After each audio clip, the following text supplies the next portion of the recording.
अस्सलामुअलैकुम नाज़रीन, सियासत टीवी के कौमी खबरनामे में आपका इस्तकबाल है। मैं हूं मन्नान जाबरी। सबसे पहले पेश है हेडलाइंस। तशद्दुद के 2 साल बाद पहली बार नरेंद्र मोदी ने किया मणिपुर का दौरा। कहा अमन के लिए भरपूर कोशिशें की जाएंगी। मोदी का तशद्दुद-ज़दा मणिपुर का दौरा महज दिखावा है, खरगे का इल्जाम। कहा तवील अरसे बाद दौरा करके उन्होंने तशद्दुद से मुतासरा आवाम की तौहीन की है। दुबई में कल मुनक्किद शुदनी हिंद पाक क्रिकेट मैच कौमी जज्बात की तौहीन। उद्धव ठाकरे की तनकीद। मैच का बॉयकॉट करने अवाम से अपील। और वज़ीर-ए-आज़म मोदी ने नेपाल की कारगुजार वज़ीर-ए-आज़म सुशीला कार्की को दी मुबारकबाद। नेपाल में मुकम्मल अमन की ज़ाहिर की उम्मीद। ये थे हेडलाइंस। अब बढ़ते हैं खबरों की तफसील की जानिब। वज़ीर-ए-आज़म नरेंद्र मोदी ने कहा है कि मरकज़ी हुकूमत मणिपुर में अमन बहाल करने और रियासत के अवाम की ज़िंदगियों को पटरी पर लाने के लिए हर मुमकिन कोशिश कर रही है और रियासत की तरक्की के लिए रियासती हुकूमत के साथ मुकम्मल ताउन करेगी। नरेंद्र मोदी ने हफ्ते को यहां एक बड़े अवामी इज्तिमा से खिताब करते हुए कहा कि मणिपुर की तरक्की के लिए अमन ज़रूरी है और उनकी हुकूमत यहां के अवाम की ज़िंदगियों को पटरी पर लाने के लिए हर मुमकिन मदद फ्राहम कर रही है। तशद्दुद की वजह से बेघर होने वालों के लिए 7,000 घर बनाए जाएंगे। वज़ीर-ए-आज़म ने कहा कि मैं वादा करता हूं कि हुकूमत हिंद आपके साथ है और हुकूमत यहाँ की ज़िंदगी को दोबारा पटरी पर लाने की हर मुमकिन कोशिश कर रही है। तशद्दुद की वजह से बेघर होने वाले लोगों के लिए 500 करोड़ रुपये का इंतज़ाम किया गया है।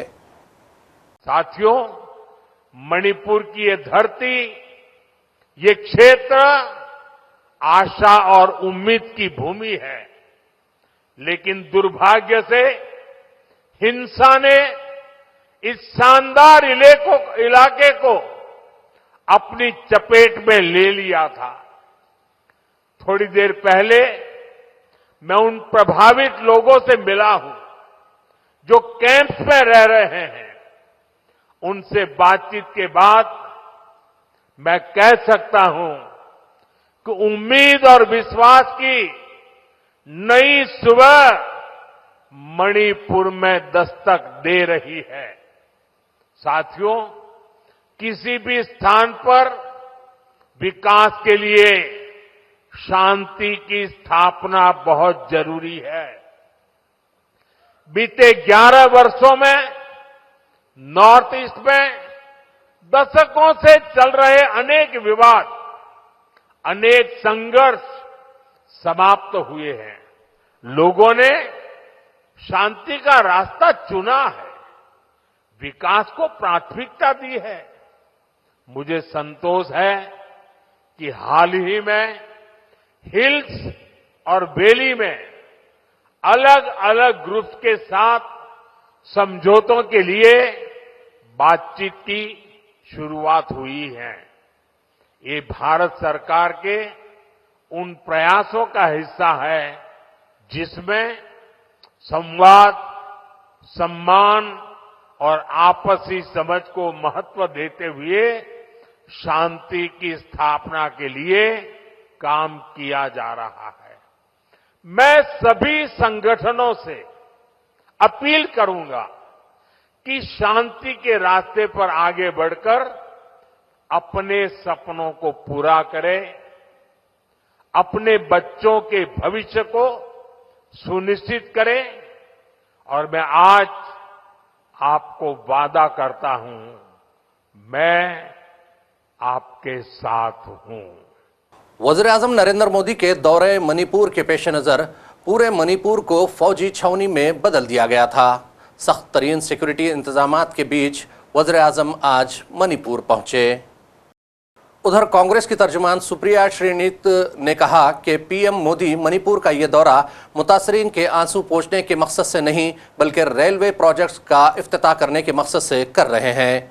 इस मामले में कांग्रेस तर्जुमान सुप्रिया श्रीनीत ने एक वीडियो जारी किया है जिसमें वो कह रही हैं कि तशद्दुद पैदा होने के 2 साल बाद आखिरकार इस मुल्क के वज़ीर आज़म नरेंद्र मोदी आज मणिपुर जा रहे हैं, लेकिन सनद रहे वो आज भी वहां पर लोगों के आंसू पोंछने नहीं, नकल मकानी करने पर मजबूर हुए लोगों से मिलने नहीं, जिन खवातीन को नोचा गया उनका हाल जानने या अमन की अपील करने के लिए नहीं, बल्कि रेलवे प्रोजेक्ट का इफ्तिताह करने जा रहे हैं। और शायद इसीलिए मणिपुर में उनकी आमद की मुखालिफत हो रही है। हिंसा भड़कने के 2.5 साल बाद आखिरकार नरेंद्र मोदी जी आज मणिपुर जा रहे हैं, लेकिन सनद रहे वो वहां पर विस्थापित लोगों से मिलने या लोगों के आंसू पूछने या उन महिलाओं जिनके साथ बर्बरता हुई उनको ढांढस बंधाने या शांति की अपील करने नहीं जा रहे हैं। वो आज भी वहां पर रेलवे प्रोजेक्ट के उद्घाटन के लिए जा रहे हैं और शायद इसीलिए मणिपुर में उनके आगमन का विरोध हो रहा है। भला कौन भूल सकता है कि 2.5 साल से जलते हुए मणिपुर को अपने हाल पर छोड़कर मोदी जी तो दुनिया नाप रहे थे। कौन भूल सकता है कि जब तक मणिपुर में अपनी सरकार पर नहीं बनाई तब तक राष्ट्रपति शासन नहीं लागू हुआ। कौन भूल सकता है कि इन 2.5 सालों में नरेंद्र मोदी जी ने शांति की एक अपील नहीं की और मणिपुर के एक जनप्रतिनिधि से नहीं मिले। कौन भूल सकता है कि जब आदमखोरों की भीड़ ने महिलाओं को नोचा तो 78 दिन तक मोदी जी चुप रहे और जब बोले भी तो 36 सेकंड के लिए। कौन भूल सकता है कि समूचे विपक्ष को एक अविश्वास प्रस्ताव लाना पड़ा जिससे कि मोदी जी सदन में मणिपुर पर वक्तव्य दे सके और मणिपुर पर उन्होंने 2 मिनट बात की। कौन भूल सकता है कि बीरेंद्र सिंह को मुख्यमंत्री बनाए रखा जिनकी पुलिस आर्मी पर हमला कर रही थी। कौन भूल सकता है कि हथियारों की अनवरत सप्लाई चलती रही और लोगों के हाथ में बंदूकें थी और वो सड़कों पर थे। पूरी तरह से अराजकता फैली रही। मैं आशा करती हूं कि आज उद्घाटन करने के बाद मोदी जी हाथ जोड़कर मणिपुर से माफी मांगेंगे उन महिलाओं से जिनके साथ वो बर्बरता हुई कि सोचकर रूह कांप जाए।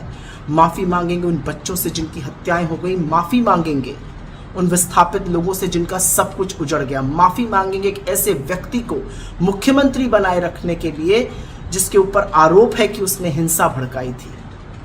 मुझे एक बात का हमेशा फक्र रहेगा कि जब मोदी जी ने मणिपुर से मुंह मोड़ दिया था और उसके हाल पर उसको छोड़ दिया था, राहुल गांधी जी लगातार मणिपुर जाते थे, लोगों का हाल पूछते थे, उनको ढांढस बंधाते थे, उनके आंसू पूछते थे और ये विश्वास दिलाते थे कि ये देश उनके साथ खड़ा है। काश ये काम मोदी जी ने भी समय रहते किया होता। इसी दौरान सदर कांग्रेस मल्लिकार्जुन खड़गे ने वज़ीर आज़म नरेंद्र मोदी के तशद्दुद-ज़दा मणिपुर के दौरे को दिखावा करार देते हुए कहा कि उन्होंने अमन की बहाली के लिए ठोस इक़दाम करने के बजाय शोर मचाने पर ज़्यादा तवज्जो दी है। मल्लिकार्जुन खड़गे ने हफ्ते के रोज़ वज़ीर आज़म के नाम एक पैगाम में कहा, जनाब नरेंद्र मोदी जी, मणिपुर में आपका 3 घंटे का क़याम हमदर्दी का काम नहीं बल्कि दिखावा है जो तवील अरसे के तशद्दुद से ज़ख्मी अवाम के ज़ख्मों की तौहीन है। मणिपुर की राजधानी इम्फाल और चौरा चांदपुर में आप जो रोड शो कर रहे हैं वो कैंप में रहने वाले लोगों का दर्द सुनने से बचने के लिए एक चाल है। सरदार पटेल जी का भी कहना यही था। कराची के अधिवेशन में उन्होंने जब ये फंडामेंटल राइट्स का रेजोल्यूशन मूव कर रहे थे उस पर प्रस्तावित पारित हुआ था, तब संविधान बना तो इन बातों को कॉन्स्टिट्यूएंट असेंबली ने सीरियसली लेकर उनके दिए हुए फंडामेंटल राइट्स के जितने भी सूचनाएं थे वो संविधान में हम लोगों ने स्वीकार किया, बाबा साहब अंबेडकर ने स्वीकार किया और पंडित जवाहरलाल नेहरू जी ने स्वीकार किया। ये वो धरती है जो संविधान में मूलभूत हकों को देने वाली एक धरती है। कांग्रेस के संगठन में जिला अध्यक्षों की लिस्ट पर नजर डालेंगे तो देखेंगे भारत रत्न। ये पुरानी बातें मैं इसलिए बोल रहा हूं कि इससे पहले जो भी अध्यक्ष लोग हो गए हैं और वो भारत रत्न तक पहुंचे हैं, जो पुरुषोत्तम दास टंडन, लाल बहादुर शास्त्री, गोविंद वल्लभ पंत जी और तमाम प्रांतों के बड़े नेता जिला अध्यक्ष रहे हैं। मैं खुद मंत्री रहते हुए जिला अध्यक्ष था। मैं ये बड़े नाम इसलिए बता रहा हूं, वो किसी भी ऊंच पदवी पे गए तो भी नीचे ग्राउंड लेवल पे जो काम करना है उसको उन्होंने स्वीकार करके पार्टी को बढ़ाया। इसीलिए ये पद छोटा है, इससे और कोई पद हमको मिलना चाहिए। ये जो कहते हैं उनको सोचना है कि पद आप काम करते जाओ, पद मिलते जाता है। कभी कभी ऐसा ही होता है कि जब हम 5 लोग बैठे हैं, अगर बीच में की कुर्सी एक ही है तो उस पर मुझे आप ही लोग बिठाते हैं, तो बाकी के हमारे साथियां हमारे साथ रहते हैं। मणिपुर में तशद्दुद के जख्मों का जिक्र करते हुए उन्होंने कहा कि वहां 864 दिनों के तशद्दुद में तकरीबन 300 लोग मारे गए और 1500 से ज्यादा जख्मी हो गए और 67,000 लोग तशद्दुद की वजह से बेघर हुए हैं। मणिपुर में तशद्दुद शुरू होने के बाद से आपने 46 गैर मुल्की दौरे किए, लेकिन अपने मुल्क के शहरियों से हमदर्दी के चंद अल्फाज कहने के लिए मणिपुर का एक भी दौरा नहीं किया। आपने जनवरी 2022 के शुरू में मणिपुर का दौरा किया था और वो भी इंतखाबी दौरा था। वज़ीर-ए-आज़म नरेंद्र मोदी ने मोहतरमा सुशीला कार्की को नेपाल की उबूरी हुकूमत की वज़ीर-ए-आज़म का ओहदा संभालने पर मुबारकबाद पेश की। हफ्ते को सोशल मीडिया प्लेटफॉर्म एक्स पर मोहतरमा कार्की को मुबारकबाद देते हुए नरेंद्र मोदी ने लिखा, मोहतरमा सुशीला कार्की को नेपाल की उबूरी हुकूमत की वज़ीर-ए-आज़म का ओहदा संभालने पर मेरी तरफ से दिली मुबारकबाद। हिंदुस्तान नेपाल के भाइयों और बहनों की अमन, तरक्की और खुशहाली के लिए पूरी तरह पुरअज़्म है। क़ब्ल अज़ीज़ वज़ारत ख़ारजा ने कहा था कि हम नेपाल में मोहतरमा सुशीला कार्की की क़ियादत में नई उबूरी हुकूमत की तश्कील का खैर मक़दम करते हैं। हमें उम्मीद है कि इससे अमन और इस्तेहकाम को फ़रोग़ हासिल होगा। नेशनलिस्ट कॉन्फ्रेंस के लीडर फ़ारूक अब्दुल्ला ने आम आदमी पार्टी के कश्मीर के MLA मेराज मलिक की PSA के तहत हिरासत पर तबसरा करते हुए कहा कि मेराज मलिक ने जो ज़ुबान इस्तेमाल की है वो गैर पार्लिमानी और गैर दस्तूरी है, लेकिन उन्होंने PSA के तहत उनकी गिरफ्तारी को गलत करार दिया है।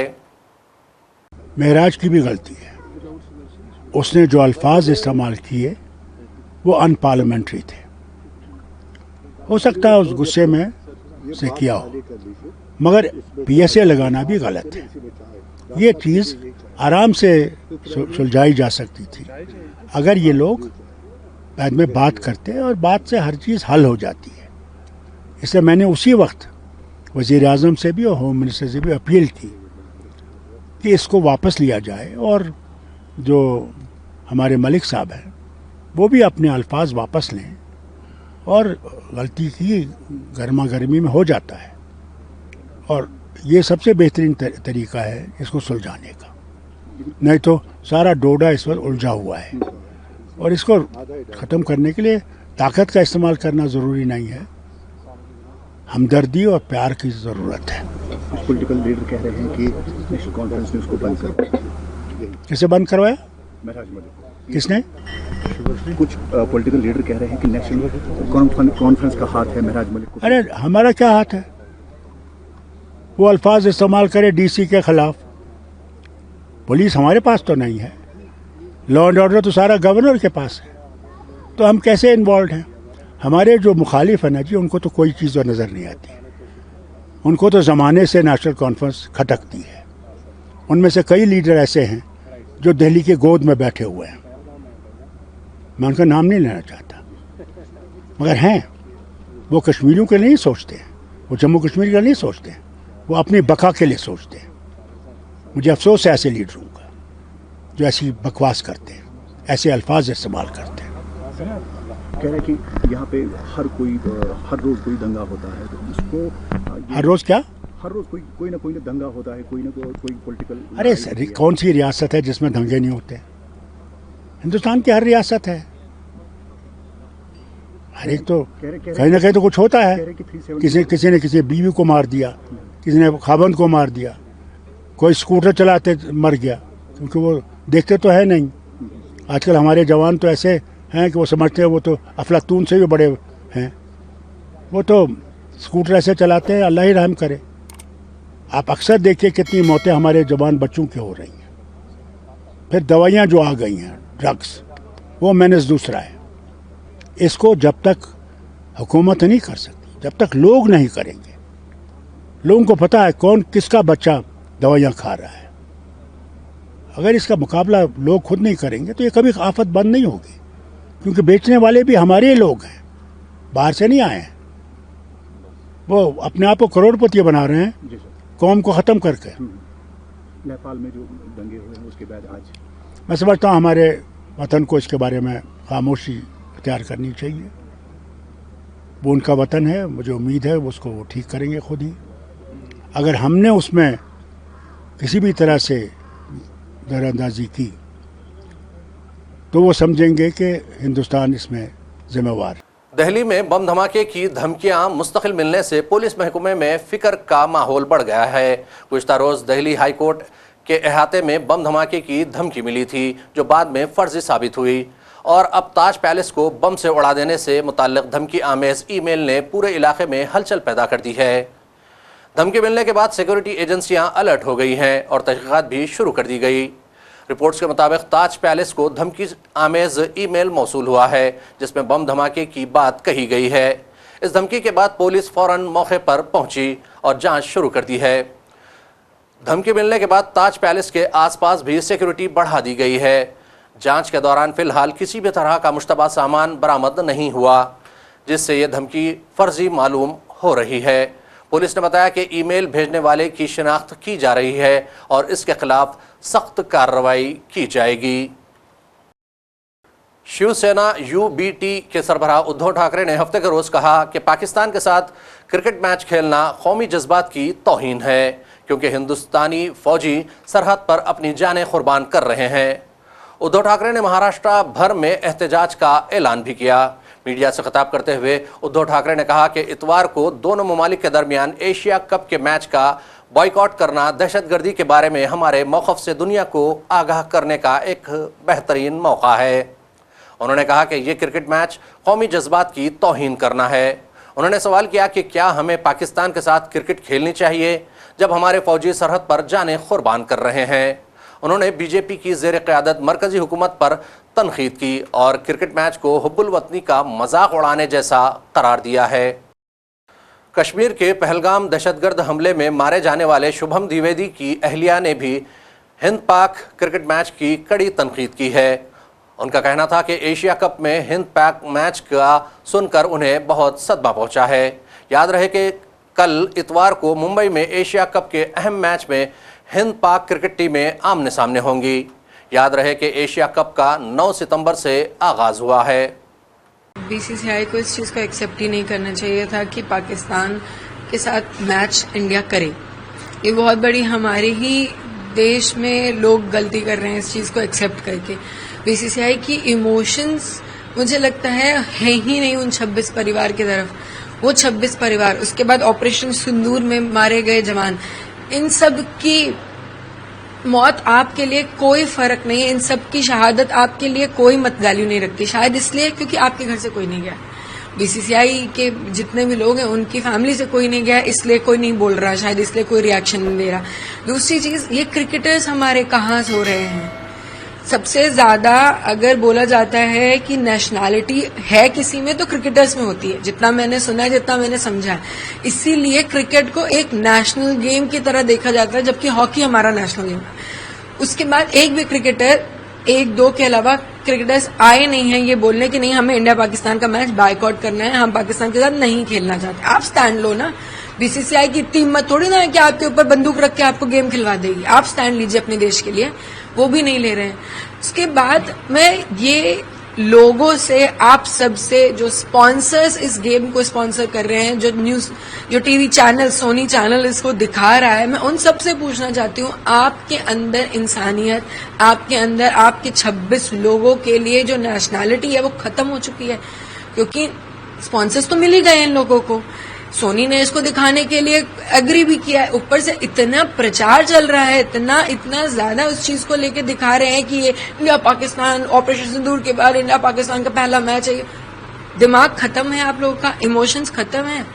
आप अपने नेशन के लिए आप कुछ करना ही नहीं चाहते हो, आपके अंदर कुछ बचा ही नहीं है। आप एक छोटी सी बात समझिए, आपके साथ आपका पड़ोसी लड़ लेता है तो आप बात नहीं करते हो उससे। आपके पड़ोसी मुल्क ने आके आपके देश में घुस के आपके लोगों को हिंदू पूछ के मारा है और आप उसकी शक्ल देख के उसके साथ एक मैच खेलोगे? इतनी आपके अंदर इतना भी कुछ बचा है? मर चुके, आंख का पानी खत्म है, इन लोगों का कुछ नहीं बचा है। शायद ये टॉपिक मैं समझ पा रही हूँ और ये नहीं समझ पा रहे हैं। मैं 28 साल की हूँ और मुझे इतना समझ में आ रहा है कि इस मैच से जितना भी रेवेन्यू बनेगा, क्योंकि आखिर में ये बात पूरी पैसे की बनती है, जितना भी इस मैच से रेवेन्यू बनेगा, ये रेवेन्यू किस चीज के लिए यूज होगा? सिर्फ और सिर्फ पाकिस्तान इसको टेररिज्म में यूज करेगा, क्योंकि पाकिस्तान में आया हुआ 1 रुपए मात्र टेररिज्म में जाता है। वो देश सिर्फ आतंकवाद देश है। जब आपको ये बात पता है, जब आपके देश में इतनी बार टेररिज्म अटैक हो चुका है, तो आप उस देश के साथ मैच खेलोगे, आप उन्हें रेवेन्यू दोगे, आप उन्हें फिर तैयार करोगे कि वो आके हमें दोबारा मारें, हमारे देश में दोबारा घुसें, दोबारा मारें, क्योंकि मजबूत करोगे ना आप उन्हें। एक नौजवान कश्मीरी गुलकारा मसर्रत उन्निसा ने कश्मीरी मौसीकी को जिंदा करने और उसे नौजवान नस्ल के सामने नई ताजगी से पेश करने के लिए पहचान हासिल कर रही है। Musical project song of paradise में उनकी हालिया परफॉर्मेंस ने उन्हें कश्मीर में बामे उरूज पर पहुंचा दिया है। मसर्रत उन्निसा की आवाज़ ने रिवायत को असरी असलूब के साथ मिलाने की सलाहियत की वजह से तवज्जो मबजूल कराई है। वो कश्मीर लोक और रूह परवर धुनें तैयार करती हैं जो नौजवान सामईन की तवज्जो हासिल कर रही हैं। अपने परफॉर्मेंस से वो उन गानों को आज के नौजवानों के लिए काबिल रसाई बनाती हैं जो अक्सर बॉलीवुड और मगरबी मौसीकी की तरफ झुकाव रखते हैं। सॉन्ग ऑफ पैराडाइज एक सीरीज़ है जो कश्मीरी टैलेंट को उजागर करती है। बहुत से सामईन का ख्याल है कि उनकी आवाज़ कश्मीर के भरपूर म्यूज़िकल विरसे का जौहर रखती है। मसर्रत उन्निसा कश्मीरी फ़नकारों की नई नस्ल की नुमाइंदगी करती हैं। तो बताइए अपनी जर्नी के बारे में, जो आपकी पढ़ाई है, कहाँ?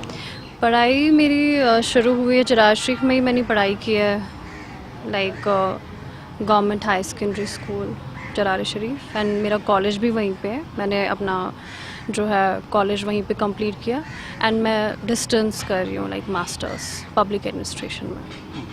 तो सिंगिंग का कैसे, कहाँ आया? सिंगिंग का है कि काइंड ऑफ जो मेरे भाई है, he is also a singer, his name is Shahbaz Gul, तो उनसे इंस्पायर होके मैंने गाना स्टार्ट किया। एंड स्टार्टिंग में मैं कलाम शेखुल आलम, नाते शरीफ ये गाती थी, ये परफॉर्म करती थी। एंड स्टार्टिंग में जो मेरा स्टार्ट हुआ लाइक करियर, उसमें काफ़ी इम्पॉर्टेंट रोल रहा है डॉक्टर अजीज़ हाजनी का, तो उन्होंने काफ़ी सपोर्ट किया है मुझे जब मैंने ये स्टार्ट किया। तो फिर आगे जब मैं बढ़ी तो बीच में मेरी मुलाकात हुई, लाइक मेरा एक परफॉर्मेंस था सामापा आलाप में, मैंने परफॉर्म किया 2016 में। तो वहाँ पे अभय रुस्तम सपोरी, पंडित अभय रुस्तम सपोरी, उन्होंने मुझे देखा एंड उसके बाद फिर मैंने अच्छे से ट्रेनिंग ली, लाइक गाने की, एंड मैंने गाना स्टार्ट किया। तो ये मेरे गाने की जर्नी है कि कैसे स्टार्ट हुई है। तो फिर उसके बाद कितना स्ट्रगल रहा? स्ट्रगल काफ़ी रहा, लाइक जैसे मूवी में दिखाया भी गया है, लाइक उस टाइम पे राज बेगम जी को कितना फेस करना पड़ा, तो अभी भी कहीं ना कहीं वो सब कुछ फेस करना पड़ता है। लाइक बहुत चीज़ें सुननी पड़ी, देखनी पड़ी। कभी हाँ, स्टार्टिंग में घर वालों ने मेरा काफ़ी सपोर्ट किया है, लाइक माय फादर, जैसे ज़ेबा के फादर है, मेरे फादर भी वैसे हैं, उन्होंने काफ़ी सपोर्ट किया है मुझे। लेकिन क्रिटिसिज्म काफ़ी हुआ कि लड़की से गवाते हैं, चीज़ें काफ़ी हुई, बट अब ये चीज़ें कम होने लगी हैं, क्योंकि जब फिर एक मुकाम मिलता है तो फिर क्रिटिसिज्म काफ़ी कम हो जाता है। तो अभी लगता है कि अब ये चीज़ें काफ़ी कम हो रही, क्योंकि मैं ही नहीं, कश्मीर में बहुत सारी लड़कियां अब आगे आ रही है इस फील्ड में।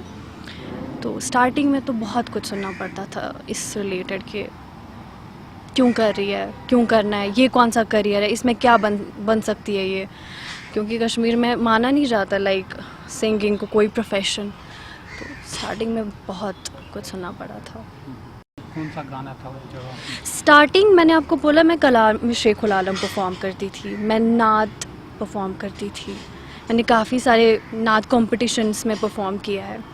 तो स्टार्टिंग वैसे हुई। फिर मेरे भाई और मैं हम घर पे ही गाने रिकॉर्ड करते थे। तो मैं पहले कश्मीरी ज़्यादा गाती भी नहीं थी, गाने रिकॉर्ड होते थे तो उनके साथ लाइक रिकॉर्ड करते करते प्रैक्टिस भी हो जाती थी। तो हमने गाने रिकॉर्ड किए, मेरा इस चीज़ में काफ़ी इंटरेस्ट बढ़ने लगा धीरे धीरे। तो कहीं ना कहीं भाई की वजह से वो एक इंस्पिरेशन मुझे मिला, क्योंकि वो माशाल्लाह से काफ़ी अच्छे सिंगर है। तो गाना वैसे ही स्टार्ट हुआ, लाइक ये पता नहीं चला बिकॉज़ ये लिखा हुआ था, तो मैं गाती रही एंड इस चीज़ में आगे बढ़ती रही। और आखिर में फिर एक मर्तबा नजर डालते हैं हेडलाइंस पर। तशद्दुद के 2 साल बाद पहली बार नरेंद्र मोदी ने किया मणिपुर का दौरा, कहा अमन के लिए भरपूर कोशिशें की जाएंगी। मोदी का तशद्दुद ज़दा मणिपुर का दौरा महज दिखावा है, खरगे का इल्जाम, कहा तवील अरसे बाद दौरा करके उन्होंने तशद्दुद से मुतासरा आवाम की तौहीन की है। दुबई में कल मुनक्किद शुदनी हिंद पाक क्रिकेट मैच कौमी जज्बात की तौहीन, उद्धव ठाकरे की तनकीद, मैच का बॉयकॉट करने अवाम से अपील। और वज़ीर आज़म मोदी ने नेपाल की कारगुजार वज़ीर आज़म सुशीला कार्की को दी मुबारकबाद, नेपाल में मुकम्मल अमन की जाहिर की उम्मीद। खबरनामे का सिलसिला यहीं इख्तिताम को पहुंचता है। मन्नान जाबरी को सियासत टीवी की पूरी टीम के साथ दीजिए इजाज़त और देखते रहिए सियासत टीवी। अल्लाह हाफिज़।